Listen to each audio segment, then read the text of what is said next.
suatu saat sih harus gelar workshop bagaimana caranya bikin hoax juga gitu, supaya tahu.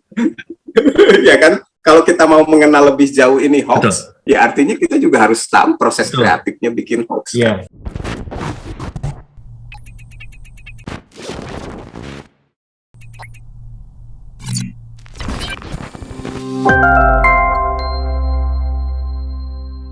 Hai, selamat datang di Tokotif by Ihsan Rahadian. Ini adalah sesi ngobrol gue bersama orang-orang yang biasanya bisa ditemui secara langsung, tapi karena pandemi demi kebaikan bersama dilakukan secara virtual.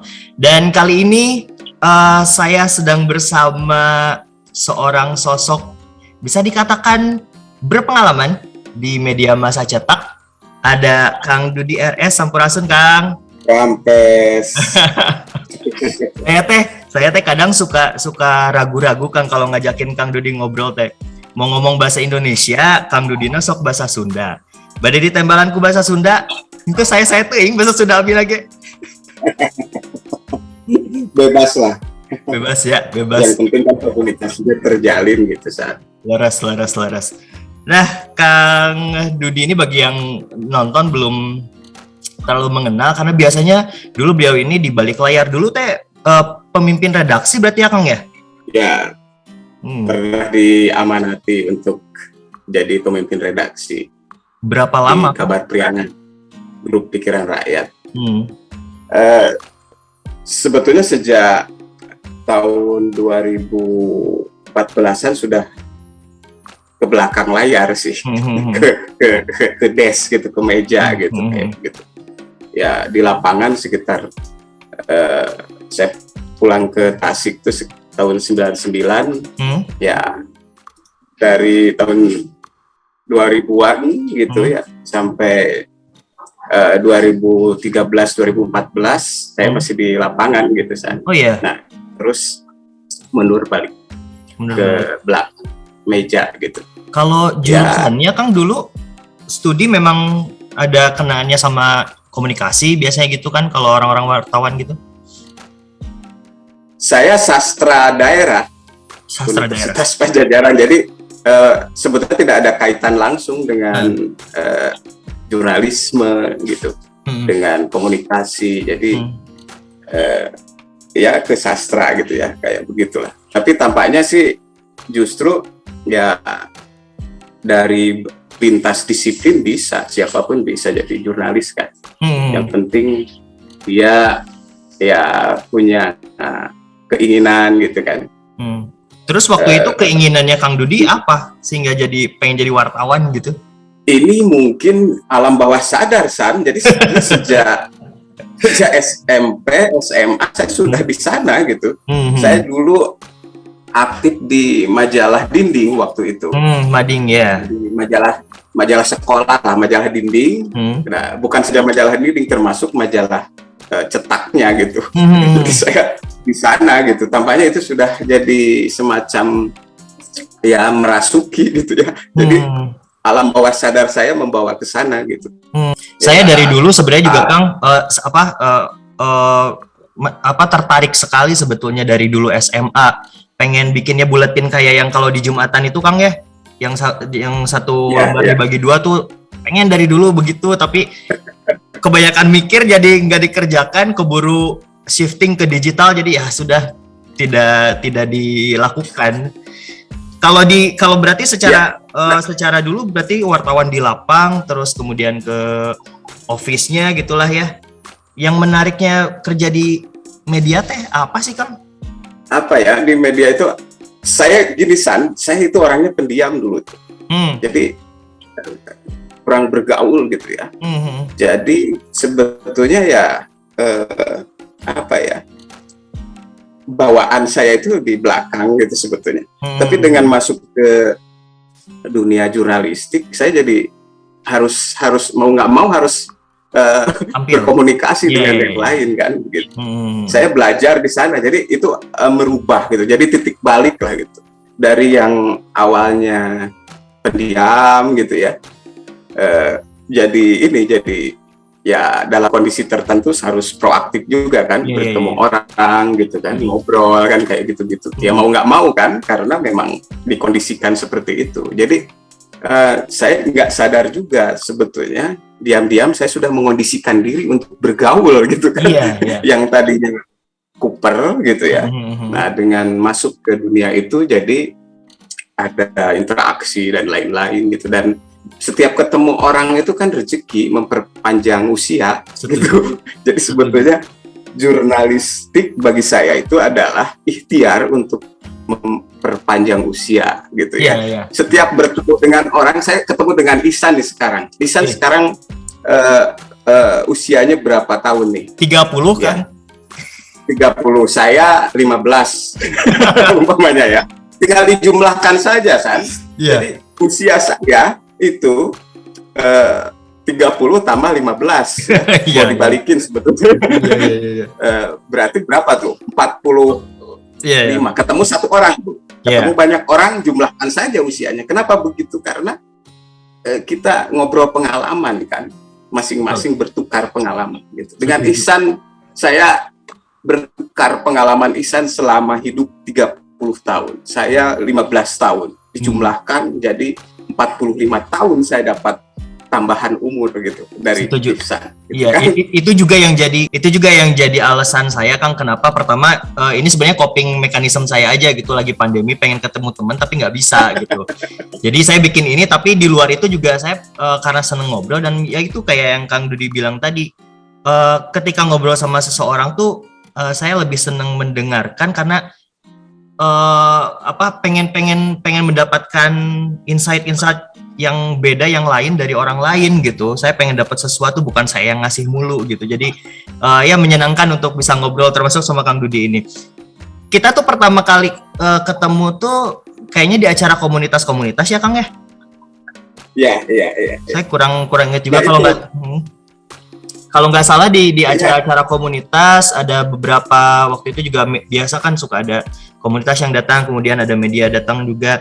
Dan buat yang nonton, Kang Dudi ini saya ingat dulu berarti 5 tahun lebih lah yang lalu, beliau ini sempat ngajakin saya sebelum era sekarang ini ada.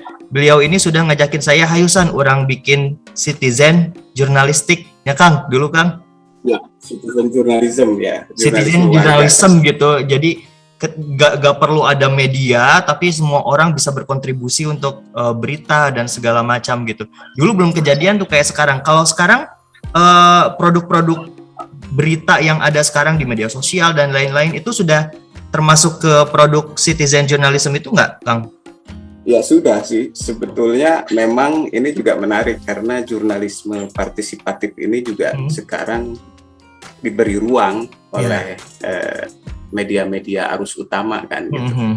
Karena walau bagaimanapun ya apalagi sekarang kan sudah terbuka, netizen di mana-mana gitu, jadi dikepung oleh gitu. Jadi mau tidak mau media arus utama harus kompromi, harus berkolaborasi dengan netizen gitu kan.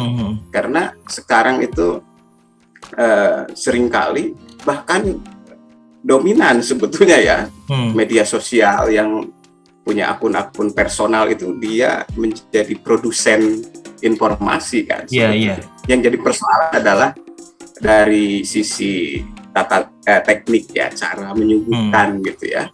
Karena ya kaidah jurnalistiknya kan belum bisa. Betul. Kalau berkolaborasi dengan media arus utama, nih para netizen ini paling tidak sisi-sisi kaidah jurnalismenya itu bisa dirawat begitu.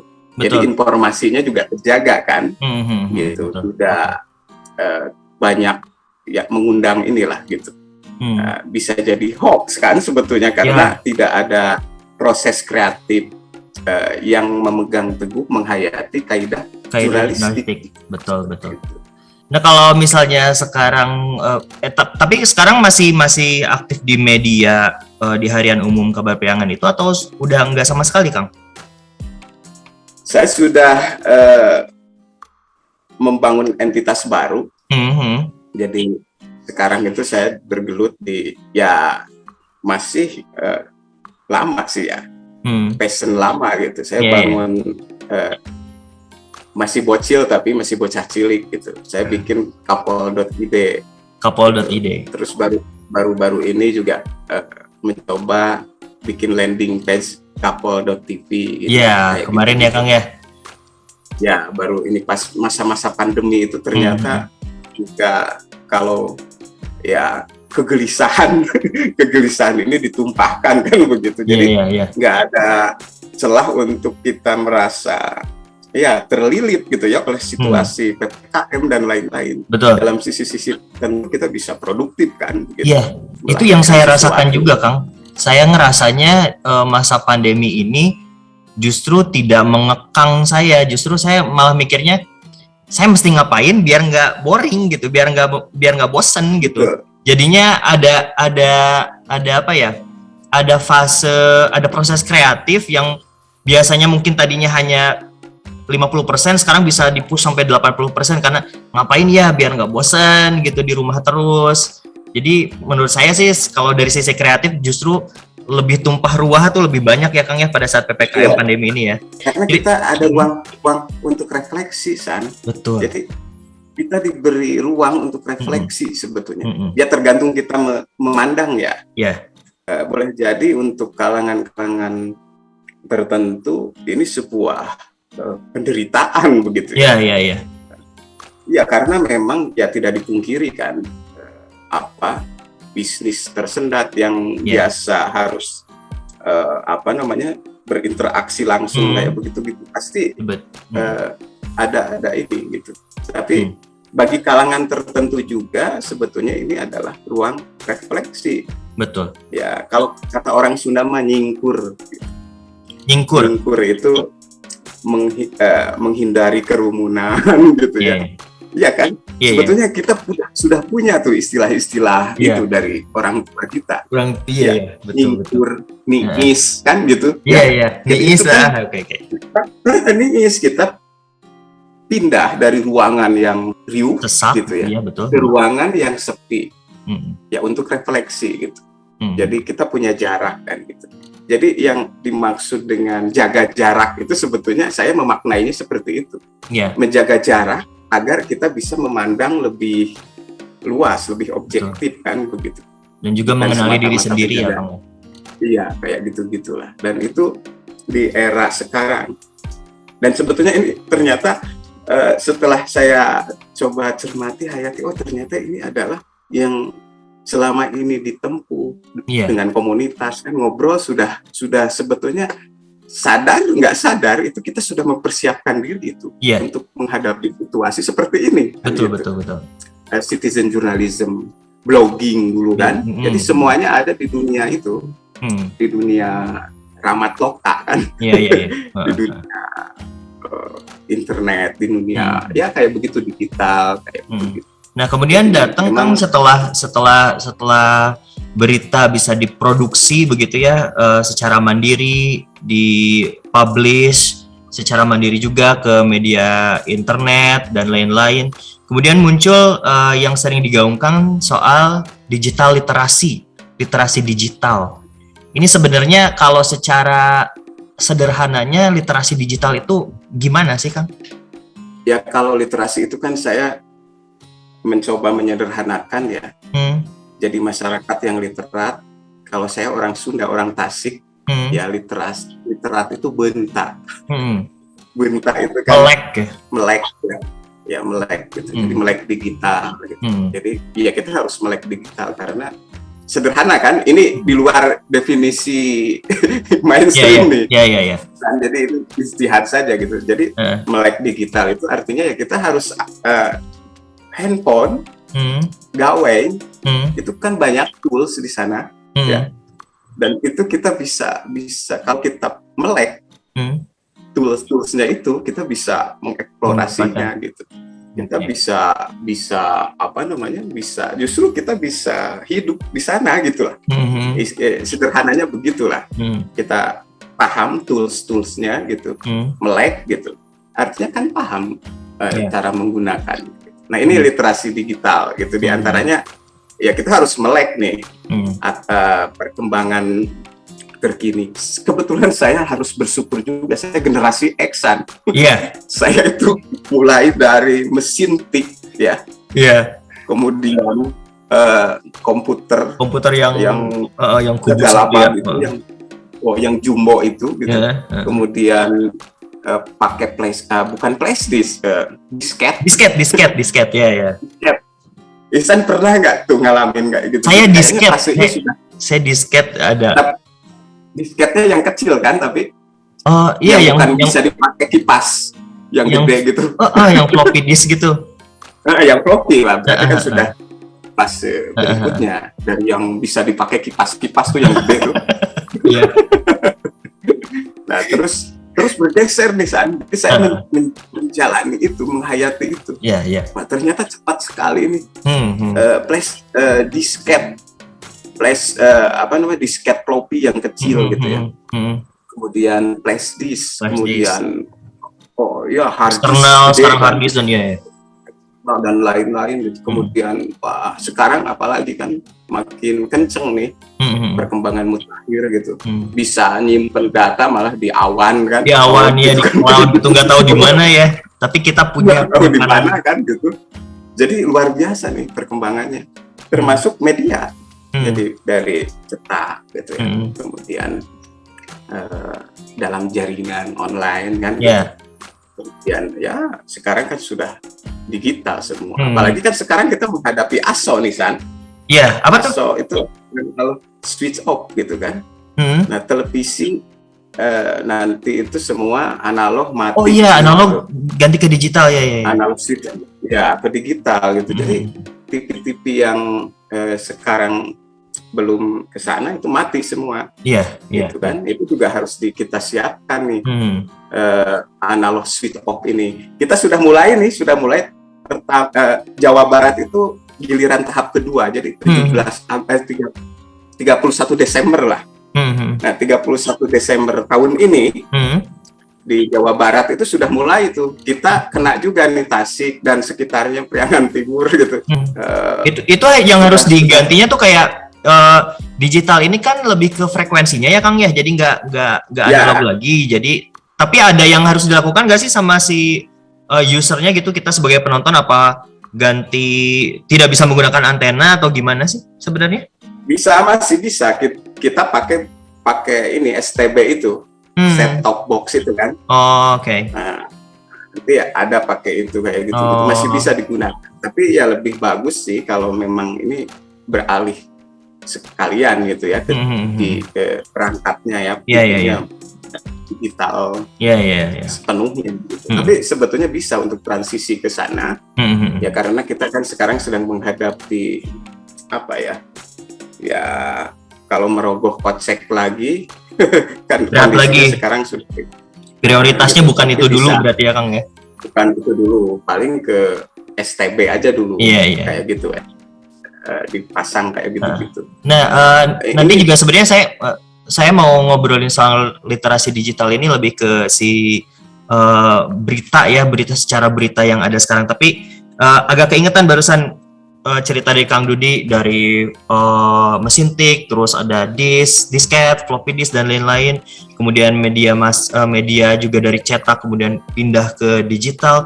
Sebenarnya perubahan-perubahan ini tuh kan selalu ada. Termasuk sekarang saat ini kita pengusaha terutama ya, pedagang yang saya lihat gitu, mereka sepertinya kan harus take away dan lain-lain. Itu kan sebetulnya mungkin saja memang kemudian nanti itu akan menjadi sesuatu yang normal gitu kan. Siapa tahu gitu, kayak dulu kita baca berita tuh kan harusnya dari kertas tiba-tiba ke media digital, itu kaget kan, tapi pada akhirnya kita melakukan itu semua di digital. Nah mungkin ini juga sama dengan konteks pandemi ya Kang ya. Maksudnya banyak hal baru yang terjadi yang mungkin ketika kita tidak menerima atau kita tidak beradaptasi, malah kita sendiri yang kerepotan karena perubahan ini sudah pasti terjadi gitu ya Kang ya. Sebelum pandemi juga sebetulnya sudah ada fenomenanya, tapi kan persoalannya baru sampai tahap digitalisasi, belum ke transformasi digital gitu. Oh iya. Nah, pandemi ini mendorong orang-orang untuk transformasi. transformasi digital, tidak hanya semata-mata digitalisasi. Ya dulu kan digitalisasi ini sebelum pandemi kita absen aja kan pakai digital ya. Iya, betul. Di fingerprint dan lain-lain gitu kayak gitu-gitu. Tapi itu kan baru sampai tahap digitalisasi, belum ke transformasi digital. Nah, sekarang teman-teman kemarin Diki ya, itu sudah mulai kan. Kemudian baru-baru ini juga petani milenial kan, bertanam buat melon gitu, ya itu sudah transaksinya sudah nggak usah di pasar ya yang konvensional kan, sebar, datang, pesan, gitu kan, kayak gitu, kirim kayak begitu. Nah, sudah mau nggak mau dan nggak bisa ditawar-tawar lagi, transformasi digital ini akan terjadi gitu. Nah, yang jadi persoalan kan kita harus siap. Nah, itu dia. Jadi kalau nggak siap ya ketinggalan. Ada transisi memang. Dari tempo hari saja kan ada gejolak juga kan ketika ojek pangkalan versus ojek online kan gitu, pasti ada tuh riak-riak. Karena yang namanya konvensi dan inovasi itu pasti ada ketegangan di sana. Gitu. Setuju. Ya, dan itu sebetulnya sebuah proses gitu. Tapi diam-diam ini akan saling memperkuat juga. Dan badai akan berlalu kan? Iya, betul. Oke, kembali lagi Kang sama yang tadi literasi digital. Kalau terhadap berita yang ada sendiri, kalau literasi digital itu bisa diasumsikan sebagai bagaimana kita memahami atau bagaimana cara kita untuk untuk mengantisipasi gitu, ini berita benar atau tidak, itu masuk ke ranah literasi digital itu nggak sih kalau secara berita? Iya, masuk juga. Jadi begini, berita itu punya tone ya, punya nada. Jadi ya sama halnya seperti sebuah inilah gitu. Tone, ada nadanya gitu. Kalau nadanya berbau hoax, itu sebetulnya bisa diendus kan. Kalau kita sudah bisa menghayati proses membuat sebuah berita, itu nanti kita akan tahu, wah ini kecenderungannya nadanya beda nih berita ini gitu. Gitu kan, kayak gitu. Kayak salah satu yang dasar itu kan sumber. Sumber, betul. Narasumbernya kompeten nggak gitu. Ya kan? Nah, biasanya kalau itu kan hanya begitu saja gitu. Jadi narasumbernya juga paling tidak minimal dalam satu berita itu ini ada narasumbernya nih. Narasumbernya sedikitnya 2 gitu ya. Sedikitnya nih. Nah, kemudian kita lihat juga nih siapa yang jadi narasumbernya kan. Itu bisa dibacakan gitu. Nah, kemudian dari diksi, dari pilihan kata. Yang biasanya provokatif gitu, sebarkan dan lain-lain, itu kan biasanya ada sesuatu kan di belakangnya. Tapi biasanya sekarang kalau saya yakin juga sudah tahu lah gitu ya. Netizen, masyarakat juga sudah cerdas sekarang, bisa memilah gitu. Kalau untuk usia saya sih kayaknya Kang sudah paham betul ya, maksudnya kami sudah terbiasa berinteraksi di sosial media, mana tulisan yang hanya sarkasme, mana tulisan yang betulan, mana protes betulan, mana yang hanya bercanda. Nah, yang jadi masalah kalau saya perhatikan justru yang membuat gaduh sosial media atau internet saat ini, kalau menurut saya justru bukan ada di generasi kami, justru generasi sebelum kami yang tadinya mencemooh terhadap aktivitas sosial media kami, terus sekarang baru kenal, kaget sepertinya, wah ini bener nih, padahal kan kalau kita secara sekilas udah tahu gitu. Nah, kadang saya juga saya sekarang kan Kang di lingkungan kerjanya saya di lembaga pendidikan gitu. Nah, kadang saya juga suka agak sakit hati gitu ketika di grup WhatsApp teman-teman kerja itu ada yang termakan hoax yang sebenarnya, aduh ini kan akademisi ini semuanya gitu, masa tidak bisa membedakan mana yang mencurigakan dan lain-lain. Jadi kalau menurut saya, kalau menurut Kang Dudi, si literasi digital ini sebetulnya siapa yang lebih membutuhkan sebetulnya? Karena yang pelakunya itu adalah generasi kami, tapi ternyata yang tidak bisa menangkap secara jelas adalah generasi sebelum kami gitu.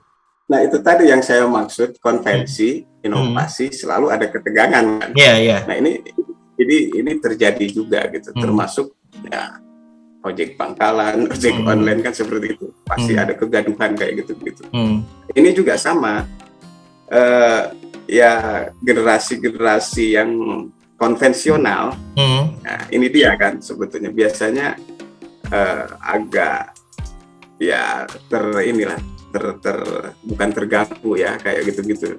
Nah, tapi secara perlahan sebetulnya sekarang juga sudah mulai terbuka gitu, karena sudah cukuplah media sosial itu kan mulai merebak itu sekitar tahun 2005, 2006, 2007-an kan. Iya. Friendster berapa tuh? Friendster yang tidak beruntung itu. Jadi Friendster itu kondisinya tidak tepat, momentumnya tidak tepat. Iya. Friendster tuh saya 2004 ada 2005 lah, 2005. Ya sekitar itu kan. 2004 belum kan, masih Friendster datang. Ya kita masuk juga. Saya juga kan sotoy aja ikut-ikutan kan ke akun. Termasuk sedih juga pas ketika Friendster tumbang kan waktu itu. Iya. Beralih. Nah, terus muncul Facebook 2006-an lah. 2005 2006 ke sini gitu. 2007 mulai 2008 mulai Twitter, kemudian Facebook, Multiply yang hangat itu, yang penuh kehangatan di Multiply. Jadi selain blogging kita bisa juga interaksi, ngobrol di sana, tumbang juga kan gitu, karena momentumnya tidak tepat gitu. Nah, Facebook hadir pada momentum yang tepat diantaranya kan, kayak gitu-gitu. Nah, ini juga euforia kan terjadi di sini. Nah, itu euforia ini sebetulnya salah satunya dampaknya itu ya begitu. Jadi merasa diri paling pertama mendapat informasi kan, disebar kan gitu, kayak gitu. Itu awal-awalnya kan begitu. Terus ada peristiwa di jalanan, foto, video, sebar. Tapi itunya tidak lengkap karena tidak ada dicek kan gitu. Jadi wah pokoknya astagfirullah aja, tanda seru, terus gambar video lagi ada musibah, kecelakaan dan bombastis lain-lain. Gitu ya Bang. Bombastis gitu kayak gitu. Nah, itu disebar juga. Jadi masa-masa euforia ini pasti akan berlalu juga. Nah, sekarang fase ini sudah mulai nih sebetulnya. Jadi mulai ada titik temu kan gitu. Nah, kita juga gerakan literasi itu kan dari berlapis-lapis nih, mulai dari generasi Ihsan, X, Z gitu ya. Kemudian ada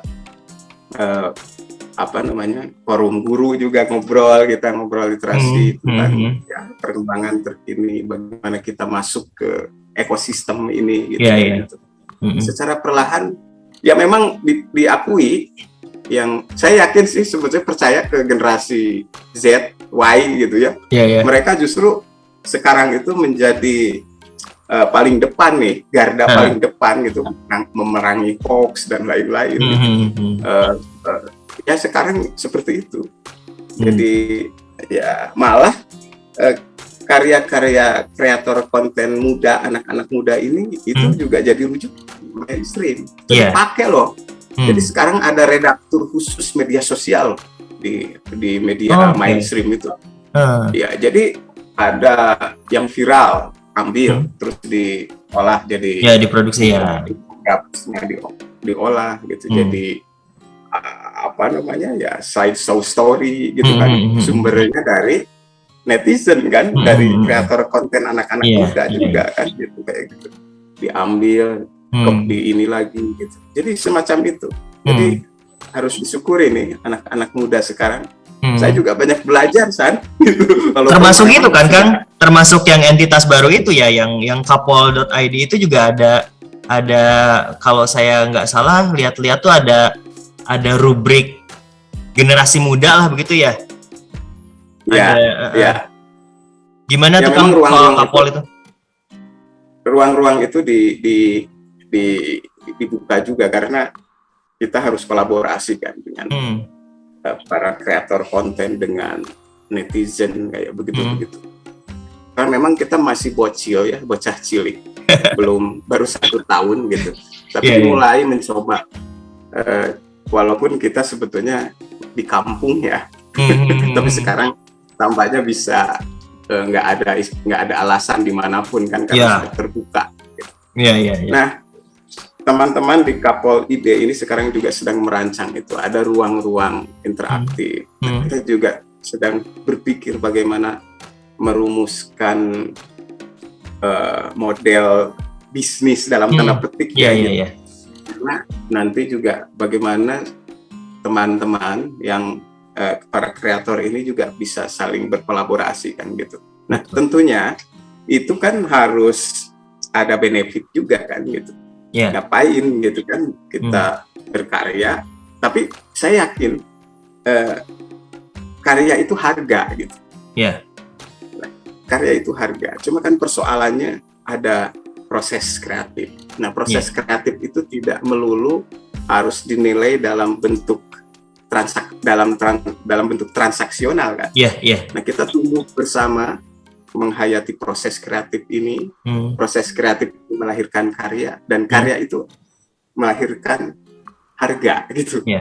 Karya itu sebuah harga kan.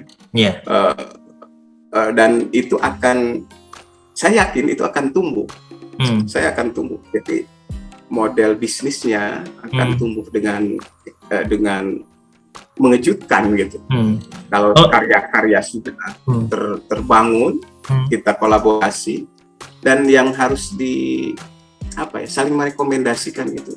Sikap itu yang harus ditumbuhkan, karena tidak dipungkiri ya, setiap orang kan punya ego.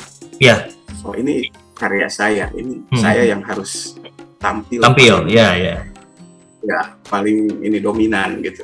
Harus ada. Nah, ini sebetulnya yang harus kita coba dikompromikan lah. Teman-teman berkumpul membangun ekosistemnya bersama-sama. Nah, saling merekomendasikan. Saya merekomendasikan Ihsan, oke, dorong gitu. Ihsan merekomendasikan saya yang tua ini gitu kan. Gitu. Jadi semua saling gitu, semua saling merekomendasikan, dan saya itu sudah sebetulnya bikin simulasi kecil, bikin inkubasi kecil, kelompok kreatif gitu, dan semua berdenyut. Kapol.id ini lahir dari inkubasi itu. Jadi membangun ekosistem kecil, dan kita mencoba menggelorakan sikap saling merekomendasikan, egaliter gitu. Nah, walaupun ya secara hierarkis memang harus ada yang memimpin kan. Tapi dalam konteks tertentu ya kita egaliter gitu. Kita bangun bersama. Berkarya bersama. Nah, kalau sudah berkarya bersama, nanti soal harga itu juga kan akan bisa ngikut ya. Bisa ngikut gitu. Nah, persoalannya sekarang ini kan ya kita ini terjebak oleh budaya urgensi ya, instan gitu. Semua pengen coba instan gitu. Kita berbuat langsung hasil, kayak dagang di goengan di pasar aja kan, jualan ada turun terima langsung gitu. Jadi tapi proses kreatif kan tidak begitu, dia butuh perjalanan eksistensial sebelum sampai ke titik esensialnya gitu. Betul. Setuju. Jadi ini juga masih dalam konteks literasi kan gitu. Karena literasi digital ada juga kan literasi finansial kan. Ya, artinya bagaimana kita ini harus jadi jadi bisnis kan begitu. Bagaimana caranya komunitas bergerak, tapi di sana ada air mansur kapital gitu yang mengalir gitu.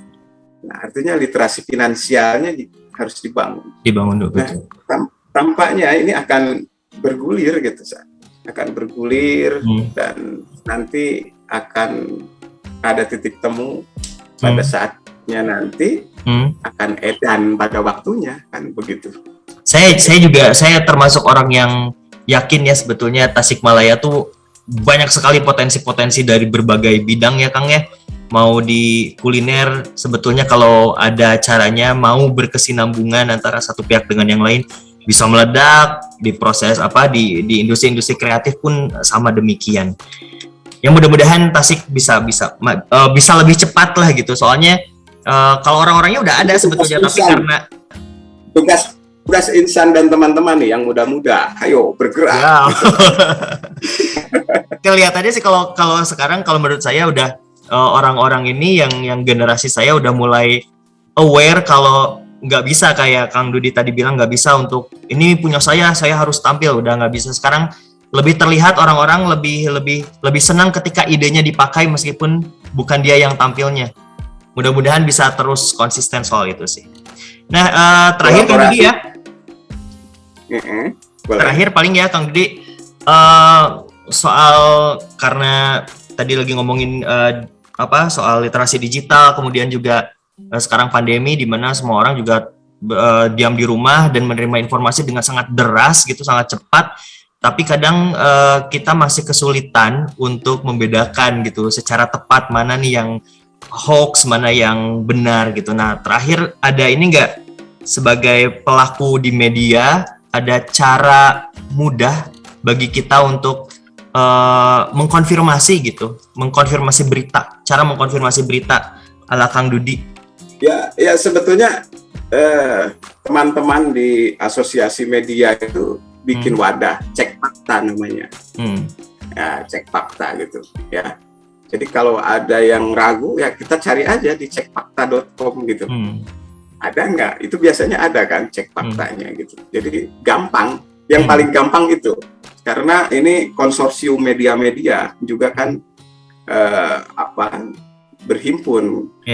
Ini kan kegelisahan bersama ya, keresahan bersama. Karena kalau di istilah orang tua saya dulu itu banyak sekali sekarang ini orang-orang yang ngaliarkeun talus ateul ya, hoax itu kan gitu. Makanya ini harus diantisipasi dan teman-teman media harus utama berhimpun gitu. Bikin cek fakta gitu. Jadi kalau ada ini ragu nih, kita cari di cek fakta. Cekfakta.com. Gitu. Oke. Ya kayak gitu. Jadi sebetulnya gampang. Nah, kita juga sebetulnya teman-teman suatu saat sih harus gelar workshop bagaimana caranya bikin hoax juga gitu supaya tahu. Ya kan? Kalau kita mau mengenal lebih jauh ini hoax, ya artinya kita juga harus tahu proses kreatifnya bikin hoax. Kan? Ada anggapan kan, we have to know our enemy, kita harus tahu musuh kita ya. Betul. Kalau kita tahu jadi musuh kita. Iya, kalau nanti ada konten yang betul hoax ya, kita udah tahu. Tahu kita hoax. Bikinnya begini. Gitu. Itu menarik Kang, itu menarik. Cuman sulit mencari narasumber mungkin ya Kang. Ya, bisa aja kan kita. Banyak narasumber kita lihat. Gini aja sih, San. Ini yang hoax ini kumpulin, kita bedah. Nah, terus kita pasti ada kesamaan ya, Kang ya? Betul, kita simulasikan nih cari cara membuatnya kan, karena di sana ada strukturnya kan. Struktur lahiriah teksnya kan. Jadi berita hoax, umpamanya teksnya kan jelas ada teks. Nah, kita bedah itu struktur lahirnya, struktur batinnya itu dapat tuh. Jadi konstruksinya seperti apa, kemudian ada kode-kodenya seperti apa gitu kan. Kita bisa lacak. Oh iya begini. Ya kita bikin lah gitu. Menarik kan itu kalau mau diseriuskan, ayo saya ikutan.